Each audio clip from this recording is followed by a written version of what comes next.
Are any of you surprised? Are any of you surprised?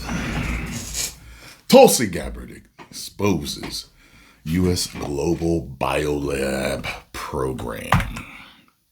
My.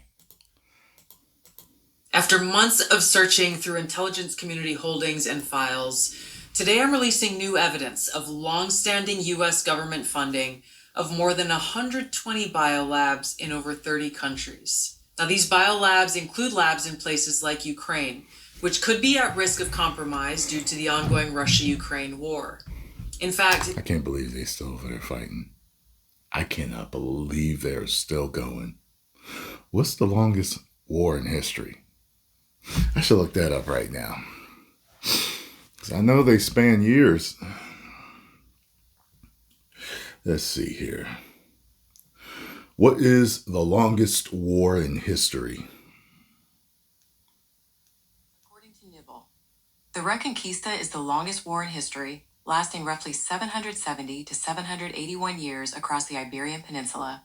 The Roman-Persian War spanned over 700 years and involved Rome, the Parthian Empire, Persia, and the Byzantine Empire. Okay. The intelligence community had previously warned that a U.S.-funded biolab in Ukraine likely housed dangerous pathogens and remained vulnerable to long-standing threats of Russian attack, seizure, or damage. Now, until now, evidence regarding the full existence and funding of these laboratories had been knowingly withheld from you. I heard people say this looks AI. It does kind of look off. I know Trump was using AI to do certain speeches, and I saw some comments that said he wasn't opposed to using AI for certain speeches if he was too busy. So, plus she stepped down, right, to take care of her husband or something. So, American people. Many of these U.S. government-funded biolabs are currently or have previously engaged in research using hazardous and highly contagious pathogens. And I was just about to say, whenever I think about the word biolab, it just makes me think back to the COOF.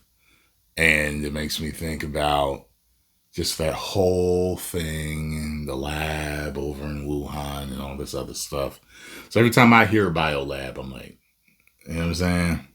Some cases included dangerous gain-of-function research with very little visibility or oversight. Now, President Trump clearly understands the serious threat dangerous gain-of-function research poses to the American people.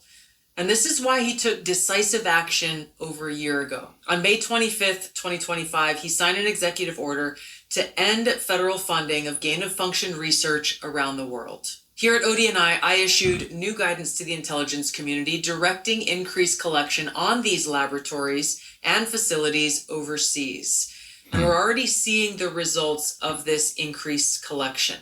We're learning new details, for example, on clinical trials that are underway at these facilities and that are raising significant ethical, financial, and security concerns regarding the supposed public health initiatives and U.S. national security. As soon as I hear ethical, I'm like, what are you doing? Who are you experimenting on? What are you experimenting on? What are you doing to them? And if it's ethical, you hear that, you know that most people probably would be horrified or bothered a little bit by what they hear about what's going on. Despite the obvious potential for catastrophic global impact that research on dangerous pathogens in biolabs can have, politicians... Why she have to say catastrophic like that?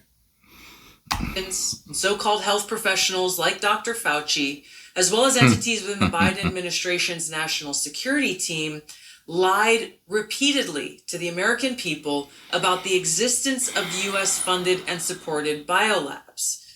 Not only did they... Remember when he went to the black community and he was like trying to get them to take the ouchie Fauci, and I forgot what the lady said when he asked her a question. He was like, oh, no, you can... I was like, man. I was like that little African kid.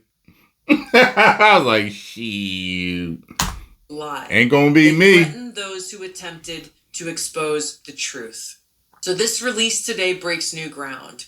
as the information surrounding the existence, history, locations, and funding of these US-funded biolabs has been intentionally covered up by very powerful people who falsely claimed that these biolabs didn't exist. Now, they accuse anyone who says otherwise to be foreign assets and traitors to America. Now, ODNI will continue working closely with partners across the US government to identify exactly where these labs are and what pathogens they contain to end dangerous gain-of-function research that threatens the health and well-being of the American people and people around the world. Man, it probably is AI. But, yeah, whatever. That doesn't matter to me. I get it. They're busy. They want to use their AI avatar to talk to us. I personally prefer it be them. But, okay. Yeah, just, I already don't trust nobody after the E-Files came out. After the E-Files came out, man. Oh, man. Like, so I saw something the other day, and I forgot what the percentage was, but it was talking about, like, in the 50s, what the trust of the government was, and what the trust of the government is now. And it was a vast difference. And, like, people don't trust nobody these days. Because you can't. That's the problem. You can't. You got ulterior motives. They're hiding something. The E-Files, you don't know how big the secrets are and what they're covering up, what they're doing. Bruh. Post your comments down below. Let me know what you think about the situation. And, yeah, I'll see you in the next video.